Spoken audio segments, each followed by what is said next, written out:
भांगर सीमेंट, सस्ता नहीं सबसे अच्छा।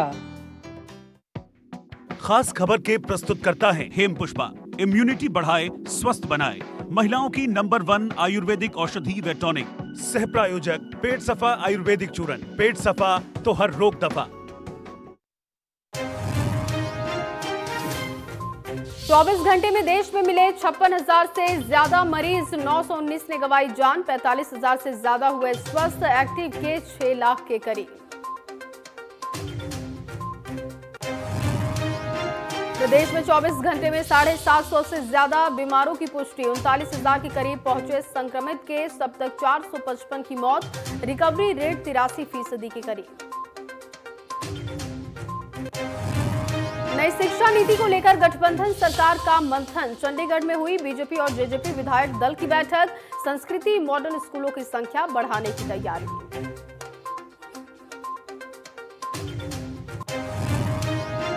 रोहतक में फिर महसूस हुए भूकंप के झटके। देर रात 1:30 बजे भूकंप के झटके महसूस किए गए। रिक्टर स्केल पर 2.9 मापी गई तीव्रता।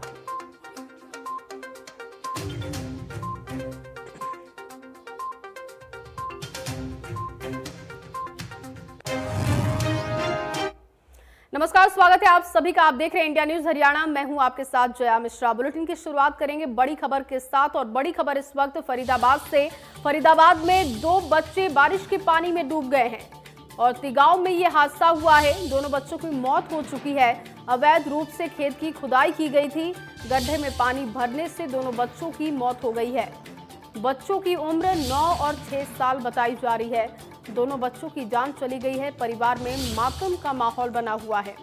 और आपको बता दें कि जानकारी मिल रही है कि अवैध तरीके से खुदाई की गई थी खेत में, जिसमें बारिश का पानी भर गया था और बच्चे हादसे का शिकार हो गए। दोनों बच्चों की जान जा चुकी है। बारिश के पानी में डूबने से बच्चों की जान गई। और तिगांव में हुआ हादसा, दोनों बच्चों की मौत। अवैध रूप से खेत की खुदाई की गई थी और उसमें बारिश का पानी इकट्ठा हो गया था। बच्चों को इस बात की जानकारी नहीं थी। दोनों बच्चे हादसे का शिकार हुए और अब जानकारी मिल रही है कि दोनों बच्चों की जान चली गई है। इस वक्त की बड़ी खबर आपको बता रहे हैं लगातार फरीदाबाद से। 2 बच्चों के डूबने की जानकारी मिल रही है। तिगांव में हादसा हुआ, दोनों बच्चों की मौत हो गई है। बच्चों की उम्र 9 और 6 साल बताई जा रही है।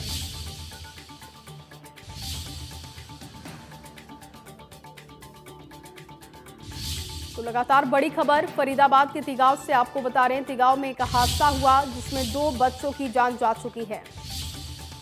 देवेंद्र कौशिक इस वक्त फोन लाइन पर मौजूद हैं। देवेंद्र, क्या ये मामला है?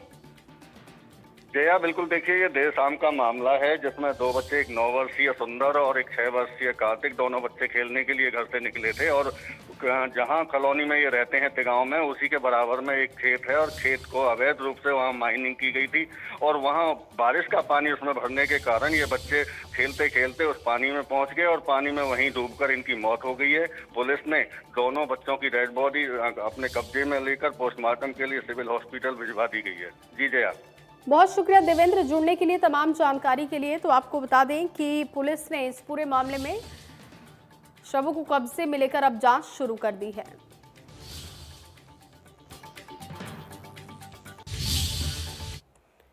रोहतक में फिर से भूकंप के झटके महसूस किए गए हैं। आपको बड़ी जानकारी इस वक्त दे रहे हैं रोहतक से। रात 1:30 बजे भूकंप के झटके लोगों ने महसूस किए। रिक्टर स्केल पर 2.9 इसकी तीव्रता मापी गई थी और 1 महीने में कई बार भूकंप आ चुका है, जिससे लोग काफी डरे हुए हैं। एक डर का माहौल बना हुआ है। एक बार फिर से रोहतक में 2.9 रिक्टर स्केल पर तीव्रता भूकंप की मापी गई है और भूकंप के झटके महसूस किए गए। लोग काफी डर गए हैं क्योंकि 1 महीने के भीतर कई बार भूकंप आ चुका है। रोहतक में एक बार फिर से भूकंप के झटके महसूस होने से लोगों में डर का माहौल।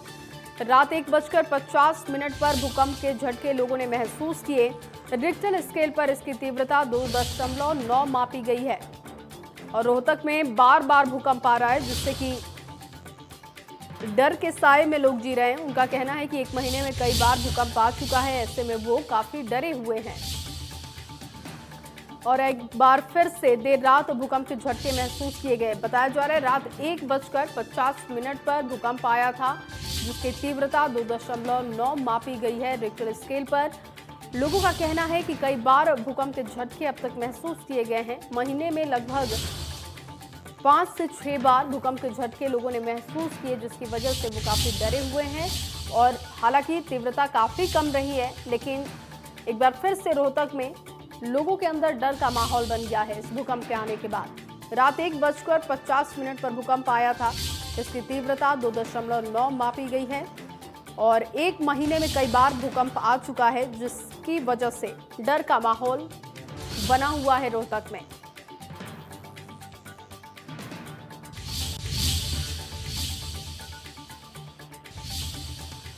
तो बड़ी जानकारी लगातार रोहतक से आपकी टीवी स्क्रीन पर। एक बार फिर से रोहतक में भूकंप के झटके महसूस किए गए।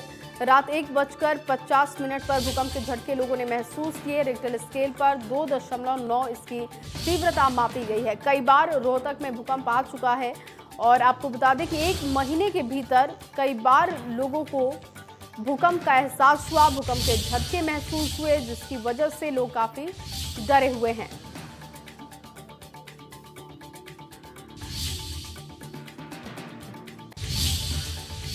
और चलिए इस बीच गुजरात से एक बड़ी जानकारी मिल रही है, सीधे उसी का रुख करते हैं। गुजरात से बड़ी जानकारी आपको दे दें। कोविड-19 अस्पताल में लगी आग। गुजरात के कोविड-19 अस्पताल में भीषण आग की खबर मिल रही है और हादसे में 8 मरीजों की मौत हो चुकी है। अब तक 40 मरीजों को शिफ्ट किया गया है। इस वक्त की बड़ी जानकारी आपको दे रहे हैं गुजरात से।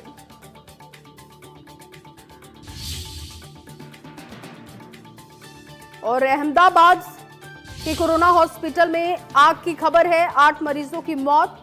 मुख्यमंत्री ने 3 दिन में इस पूरे मामले की रिपोर्ट मांगी है कि आखिर लापरवाही कहां पर हुई, कैसे 8 मरीजों की जान चली गई। अस्पताल के आईसीयू में भी आग लगी। कोविड-19 अस्पताल में भीषण आग की खबर, जिसमें 8 मरीजों की मौत की जानकारी अब तक मिल रही है। कई लोगों को शिफ्ट किया गया है, कई मरीजों को शिफ्ट किया गया, लेकिन इस पूरे मामले को लेकर मुख्यमंत्री ने अब रिपोर्ट मांगी है। गुजरात के मुख्यमंत्री ने 3 दिन के भीतर रिपोर्ट सौंपने की बात कही है। उनका कहना है कि इस पूरे मामले की जल्द से जल्द जांच होनी चाहिए। लापरवाही कहां पर हुई, किन लोगों की वजह से ये आग इतनी फैली। आग तड़के 3:30 बजे लगी थी। इस बात की जब तक जानकारी होती तब तक 8 मरीजों की मौत हो चुकी थी। मृतकों के परिजनों को 2 लाख रुपए मुआवजे की बात कही गई है। और गुजरात से ये लगातार बड़ी खबर आपको दे रहे हैं, साथ ही साथ तस्वीरें भी आपको दिखा रहे हैं, क्योंकि कोविड सेंटर की ये तस्वीरें हैं। कोविड-19 हॉस्पिटल में आग की खबर से हड़कंप की स्थिति बनी हुई है।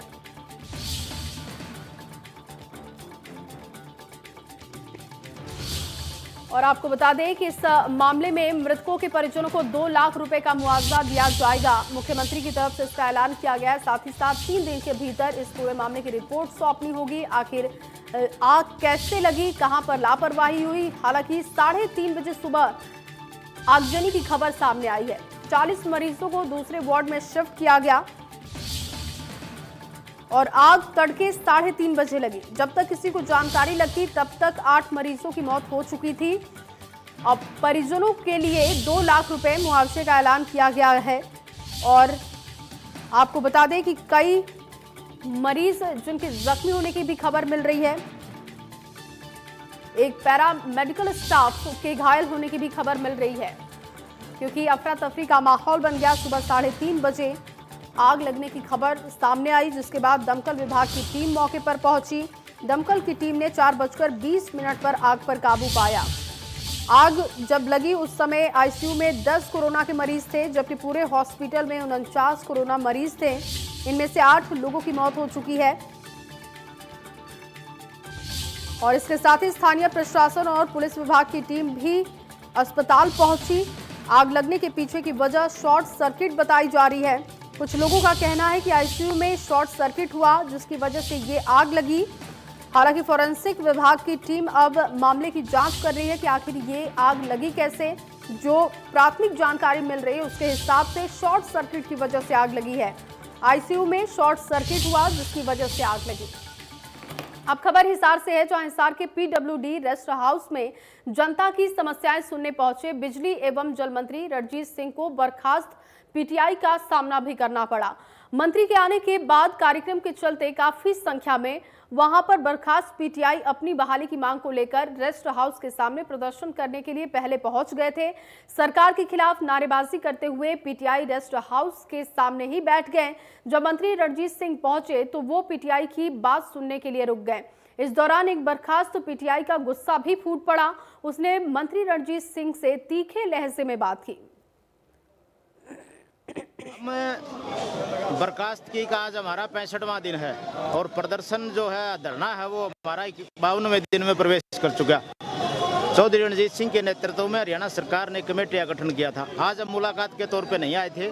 आज हम केवल जो 65 दिन तक हमारे को अंधेरे में रखा है, उस सरकार की कमेटी की रिपोर्ट क्या है वो उसके बारे में पूछने आए थे, जिसका माननीय मंत्री जी के पास मुख्य तौर पर अगर देखें तो कोई विशेष जवाब नहीं था। उन्होंने ये कहा केवल भाई हम कोशिश कर रहे हैं, आप शांति रखिए, हम आपको रोड पर नहीं रहने देंगे, आपका रोजगार बचाएंगे। केवल यही बातें आश्वासन है 65 दिन से लगातार। और हम आश्वासन से रणजीत सिंह जी को ये बताया है कि 1983 परिवारों का पेट नहीं भरने वाला है, हमारे को रोजगार प्रदान करे, इन 1983 परिवारों का जल्द से जल्द रोजगार बहाल करे। ये हमारी बात हुई है। जो आपको आश्वासन दिया है, क्या उससे पीटीआई टीचर जितने भी हैं जो बर्खास्त किए हैं वो संतुष्ट? वहीं चरखी दादरी बाडडा हलके से विधायक नैना चौटाला को भी पीटीआई टीचर्स की नाराजगी का सामना करना पड़ा। विधायक नैना चौटाला दादरी में परिवार पहचान कार्ड वितरण करने के लिए चरखी दादरी के लघु सचिवालय पहुंची थी। इस दौरान पीटीआई अध्यापक नैना चौटाला से मिलने के लिए लघु सचिवालय पहुंच गए और जेजेपी जिला अध्यक्ष विजय मंदोला पर बर्खास्त पीटीआई अध्यापकों ने दुर्व्यवहार का आरोप लगाया है। इस पर नैना चौटाला ने बर्खास्त पीटीआई अध्यापकों के बीच पहुंचकर माफी भी मांगी। वहीं हल्का अध्यक्ष का कहना है कि उन्होंने किसी प्रकार का कोई दुर्व्यवहार नहीं किया। वो नैना चौटाला का संदेश लेकर पीटीआई अध्यापकों के बीच पहुंचे थे। इस दौरान पीटीआई टीचर्स ने उनसे झड़प की।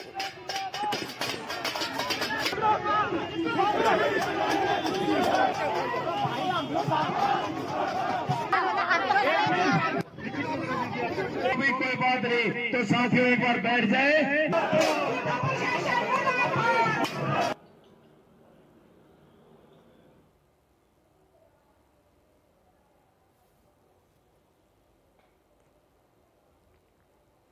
और चलिए अब कोरोना अपडेट देख लेते हैं। प्रदेश में इस वक्त ताजा स्थिति क्या है। हरियाणा में कोरोना का कहर लगातार जारी है और 38,500 के पार कोरोना मरीजों की संख्या पहुंच चुकी है। प्रदेश में 6,131 एक्टिव केसेस हैं। अब तक 31,960 मरीज स्वस्थ हो चुके हैं। प्रदेश का रिकवरी रेट 82.91% और 24 घंटे में 752 नए मामले सामने आए। अब तक 455 लोगों की जान जा चुकी है, जबकि 24 घंटे में 7 लोगों की जान चली गई है। गुरुग्राम में 64 नए मरीज सामने आए हैं और आपको बता दें कि 24 घंटे में 7 लोगों की जान चली गई है। फरीदाबाद में एक दिन में 169 नए केसेस दर्ज किए गए हैं, जबकि गुरुग्राम में मामला थोड़ा कम हुआ है और सिर्फ 64 नए मरीज दर्ज किए गए। तो हरियाणा में कोरोना का कहर लगातार जारी है। ताजा स्थिति क्या है वो भी आप देख रहे हैं। 38,500 के पार मरीजों की संख्या है और प्रदेश में 6,131 एक्टिव केस है।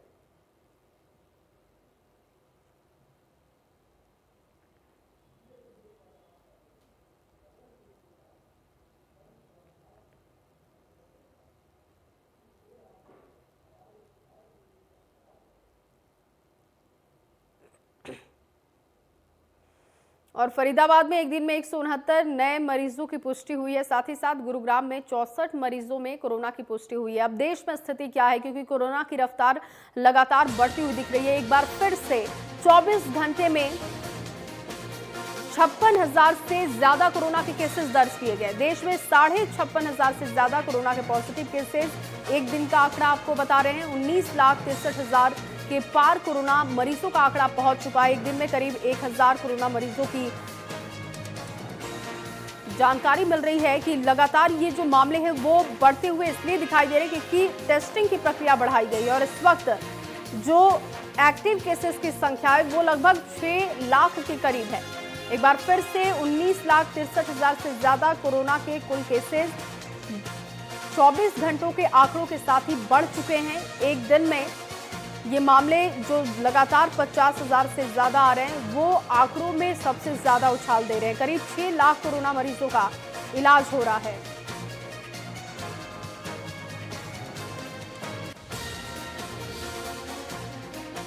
और चलिए रुकते एक छोटे से ब्रेक के लिए, जल्द हाजिर होते हैं।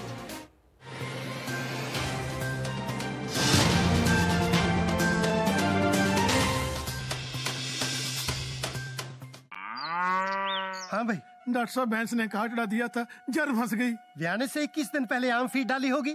डाली तो थी, फिर तो फंसनी ही थी। आगे से गांठ बांध ली यारा। ब्याने से 21 दिन पहले रोजाना 4 किलो डालो फीड क्लोज अप तारा। साथ में दूध की होगी भरमार और सारी की सारी जर फटाक से बाहर। जल्दी मिले जर से छुटकारा, जब फीड मिले क्लोज अप तारा। बड़ी बीमारी मतलब हॉस्पिटल, हॉस्पिटल मतलब लाखों का बिल, और लाखों का बिल मतलब सेविंग्स खत्म।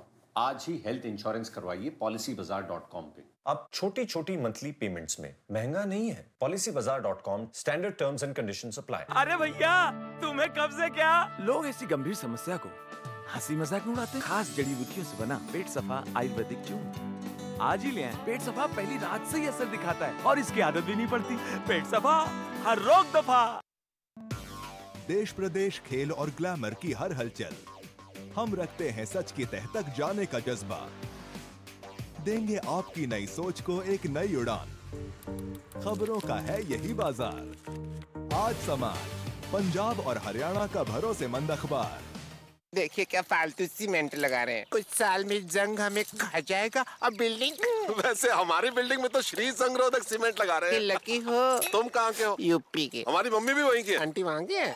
छोड़ो जंग, आ जाओ अपने भाई के संग। श्री सीमेंट, ये लगता है तो असर दिखता है। श्री संगरोधक सीमेंट, घर की ढाल सालों साल। मेरे जैसा कोई दूसरा? चुलबुलापन जिसकी हर बात में घुल जाए, जिंदगी में रंग भर दे। मेरी जैसी मेरी अपनी पताका चाय, गजब का स्वाद। सेफ रहिए, सेफ चुनिए। Chinar fabrics presents anti corona fabric in association with Health Guard Australia, जो कोरोना के खिलाफ 99.94% इफेक्टिव है। So visit your nearest Chinar fabric store. KR Mangalam University, an educational hub for innovation and creativity, ensuring a safe and secure learning environment. Your destination success. देखिए क्या फालतू cement लगा रहे हैं। कुछ साल में जंग हमें खा जाएगा। अब बिल्डिंग वैसे हमारी बिल्डिंग में तो श्री संगरोधक सीमेंट लगा रहे हैं। लकी हो। तुम कहाँ के हो? यूपी के। हमारी मम्मी भी वहीं की है। आंटी वहाँ की है।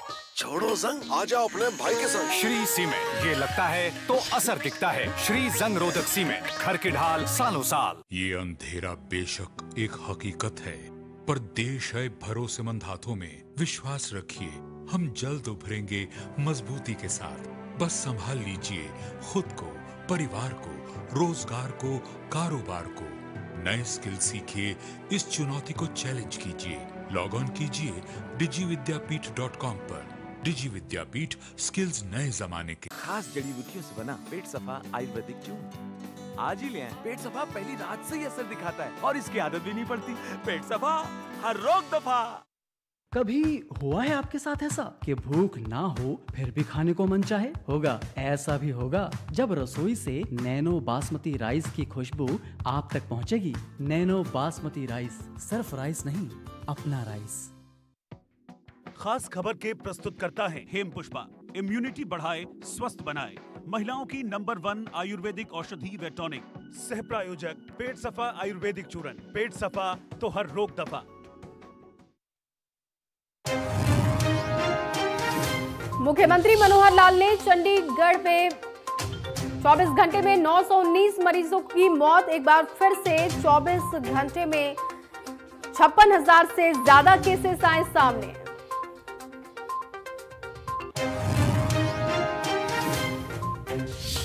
प्रदेश में 24 घंटे में 750 से ज्यादा बीमारों की पुष्टि। 39,000 के करीब पहुंचे संक्रमित मामले। अब तक 455 की जा चुकी है जान। रिकवरी रेट 83% के करीब।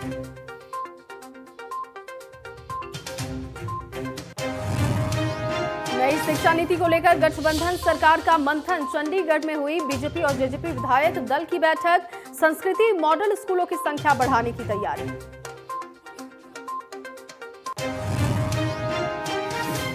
रोहतक में फिर महसूस हुए भूकंप के झटके। देर रात 1:50 पर आया था भूकंप। रिक्टर स्केल पर 2.9 मापी गई तीव्रता।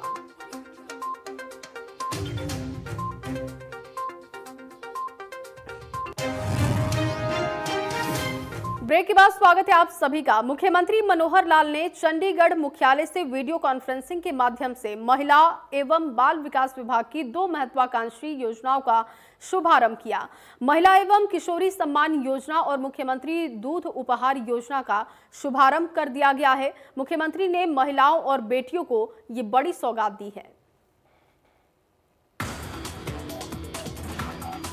मुख्यमंत्री मनोहर लाल ने महिला एवं किशोरी सम्मान योजना और मुख्यमंत्री दूध उपहार योजना का शुभारंभ करते हुए बताया कि महिला एवं किशोरी सम्मान योजना के तहत 10 से 45 साल की बीपीएल और एएवाई परिवारों की महिलाओं और किशोरियों को सरकार की ओर से सैनिटरी पैड आंगनवाड़ी केंद्रों और शिक्षा विभाग के माध्यम से मुफ्त दिए जाएंगे। इस योजना के तहत हर महीने छात्राओं को 6 सैनिटरी पैड स्कूलों में मुफ्त दिए जाएंगे। आपने सुना होगा कि मैंने पिछले वर्ष भर में जो बातें कही हैं, हमारा उसमें फोकस वो 4S पर फोकस हमेशा मैंने बताया। और 4S में शिक्षा, स्वास्थ्य, सुरक्षा और स्वावलंबन, अभी 4S थे जिनके ऊपर हम काम कर रहे हैं लगातार। शिक्षा पर बराबर काम हो रहा है, स्वास्थ्य पर बराबर काम हो रहा है, स्वावलंबन, लोगों को अपने रोजगार मिले, अपने पैरों पर खड़े हों, और सुरक्षा के नाते भी सब चीज़ें ठीक की जा रही हैं। उसी की एक कड़ी में आखिर स्वास्थ्य के नाते से महिलाओं का स्वास्थ्य और बालकों का स्वास्थ्य, छोटे बच्चों का स्वास्थ्य, इसकी चिंता विशेष इसलिए भी बनती है कि अगर महिला का स्वास्थ्य ठीक नहीं होगा तो आने वाली भविष्य की पीढ़ी, उसका भी स्वास्थ्य तो आखिर कैसे ठीक होगा। मुख्यमंत्री दूध उपहार योजना को लेकर मुख्यमंत्री ने कहा कि बहुत से इलाकों में महिलाओं और बच्चों में एनीमिया की शिकायत मिली थी। इस कमी को दूर करने के उद्देश्य से गर्भवती महिलाओं और दूध पिलाने वाली माताओं और 6 साल तक के बच्चों में कुपोषण की समस्या को दूर करने के लिए आंगनवाड़ी केंद्रों के माध्यम से फोर्टिफाइड मीठा सुगंधित स्किम्ड मिल्क दिया जाएगा। हर लाभार्थी को रोजाना 200 मिलीलीटर दूध 300 दिन तक आंगनवाड़ी केंद्रों में मिलेगा। एक स्वस्थ महिला ही एक स्वस्थ बच्चे को जन्म देती है। तो इसलिए जो भी ये समस्याएं हैं, विशेष तौर पर अनीमिया की समस्या कुछ इलाकों में तो बहुत ज़्यादा देखने को मिलती है। तो इस अनीमिया प्रभावित जो भी हमारी माताएं, बहनें, बालिकाएं हैं या जो छोटे बच्चे हैं, इन सब की ओर मैं सबसे पहले तो हमारे जो डिप्टी कमिश्नर्स हैं, उपायुक्त महोदय, सीएम ने साफ किया कि प्रदेश सरकार 4S यानी शिक्षा, स्वास्थ्य, सुरक्षा और स्वावलंबन विषयों पर काम कर रही है। अब इसमें 5वां S स्वाभिमान भी जोड़ा गया है। उन्होंने कहा कि अब व्यक्ति के घर पर ही सरकारी सेवाओं की डिलीवरी की जाएगी ताकि किसी परिवार या नागरिक के स्वाभिमान को ठेस न पहुंचे। Vipin Parmar, India news, Haryana.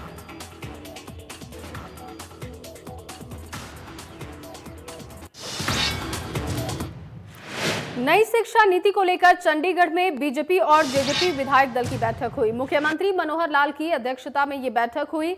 आपको बता दें कि बैठक में नई शिक्षा नीति सहित कई मुद्दों पर चर्चा की गई। दोनों पार्टियों के विधायक बैठक में पहुंचे थे।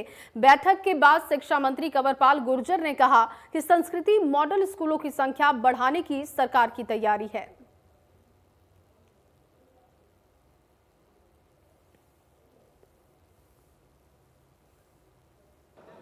संस्कृति मॉडल स्कूल जो अभी तक केवल 22 थे पूरे प्रदेश में, जिले में एक था, तो अभी उसका निर्णय लिया कि वो 98 की आज मंजूरी। उनमें से कोई 1-2 अगर कुछ विधानसभाएं ऐसी हैं जहाँ पे एक भी नहीं आया। 6 विधानसभाएं ने ऐसे कहा कि जहाँ एक भी नहीं है, तो उनका भी माननीय मुख्यमंत्री जी ने कहा कि शायद उनका एक जाँच कराएंगे और उसमें भी खुलेगा। तो इस हिसाब से लगभग 104 के करीब स्कूल जो है मॉडल संस्कृति स्कूल खुल रहे हैं। इसी प्रकार से अपने प्राइमरी के लिए भी यही मॉडल संस्कृति जो प्राइमरी स्कूल हैं उसका भी लिया। उसमें 1000 स्कूल हम खोलने जा रहे हैं, जिसमें पहली क्लास से इंग्लिश पढ़ाई जाएगी। तो इस प्रकार कुछ इसी प्रकार से प्ले स्कूल जो हैं उसका भी निर्णय सरकार लिया कि जल्दी वो भी खोलने वाले हैं। तो इससे जो शिक्षा में जो है वो अमूलचूल परिवर्तन होगा। जो बात अभी नई शिक्षा नीति में कही कि 3 साल के बच्चे का दिमाग काफ़ी विकसित होता है और 5 साल तक वो पूरा विकसित होता है। तो उसके लिए भी सरकार ने एक निर्णय लिया कि 3 साल का जो बच्चा है उसके लिए हम स्कूल में व्यवस्था करेंगे और उस प्ले स्कूल के लिए खोलेंगे। 1000 प्ले स्कूल हम खोलने वाले हैं और जल्दी उसकी शुरुआत।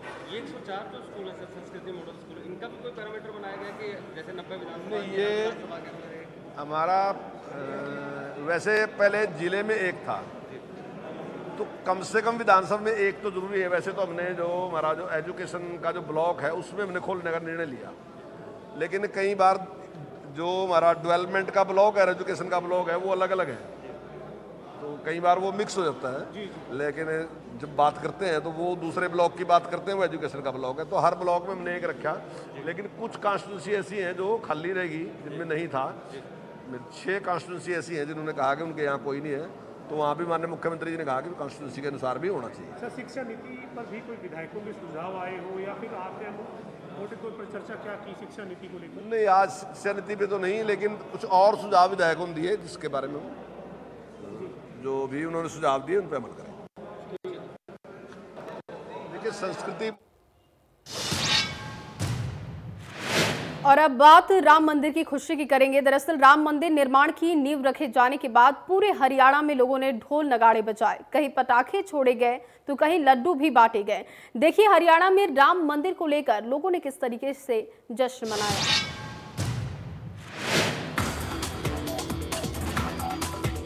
राम की नगरी अयोध्या राममय हो चुकी है, तो हरियाणा में भी जश्न का माहौल कम नहीं है। कहीं ढोल नगाड़े बजे तो कहीं लड्डू बांटे गए, कहीं पटाखे छोड़े गए तो कहीं दीप जलाए गए, क्योंकि आज श्री राम के अवध धाम में उनका भव्य मंदिर बनने जा रहा है। रेवाड़ी में भी ऐसा कोई बाजार, कोई मोहल्ला और कोई ऐसा मंदिर नहीं जहां लोगों ने राम मंदिर भूमि पूजन के अवसर पर लड्डू बांटकर और आतिशबाजी से अपना खुशी का इजहार न किया हो। यमुनानगर के जगाधरी के अलग अलग इलाकों में श्री राम मंदिर भूमि पूजन शिलान्यास के अवसर पर कई तरह के धार्मिक कार्यक्रमों का आयोजन किया गया। मंदिर की आधारशिला रखने की खुशी में पलवल बस अड्डा एसोसिएशन की तरफ से भी ढोल नगाड़ों के साथ लड्डू बांटे गए और पटाखे भी जलाए गए। करनाल में लोगों ने राम मंदिर के भूमि पूजन का जबरदस्त उत्साह देखने को मिला।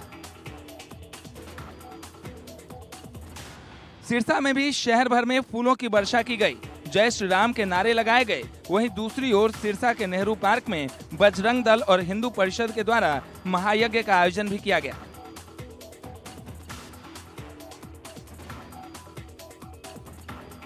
करनाल के तरावड़ी स्थित नैनो राइस कंपनी की तरफ से राम जन्मभूमि पूजन मंदिर शिलान्यास की खुशी में हवन यज्ञ करवाया गया। उसके बाद भंडारे का भी आयोजन किया गया। नैनो ब्रांड चावल कंपनी द्वारा ये भी ऐलान किया गया कि आज से वो राम मंदिर की खुशी में एक स्कीम भी चालू कर रहे हैं। जो भी चावल खरीदार ज्यादा चावल की खरीद करेगा उसको एक राम दरबार चांदी का भेंट किया जाएगा।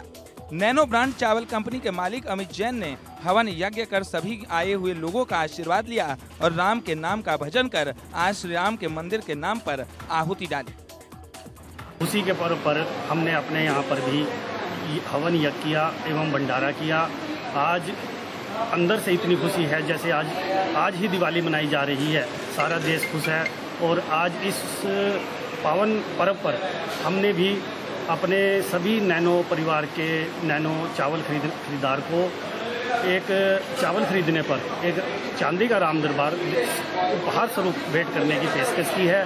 और मैं पुनः दोबारा से अपने सभी देशवासियों को 5 अगस्त पर राम मंदिर के शिलान्यास पर बहुत बहुत बधाई देता हूँ। तो आज भंडारा यज्ञ किया गया। आज हमने सभी अपने यहाँ पर चोपड़ी गांव में तरावड़ी में जितने भी परिवार थे सभी को आमंत्रित कर एक हवन किया और भंडारे का आयोजन किया। कुल मिलाकर अयोध्या ही नहीं पूरा देश इस वक्त राममय हो चुका है। Bureau report, India news. और चलिए अब नजर डालते हैं इस वक्त की सुर्खियों पर। बड़ी खबर के प्रस्तुत करते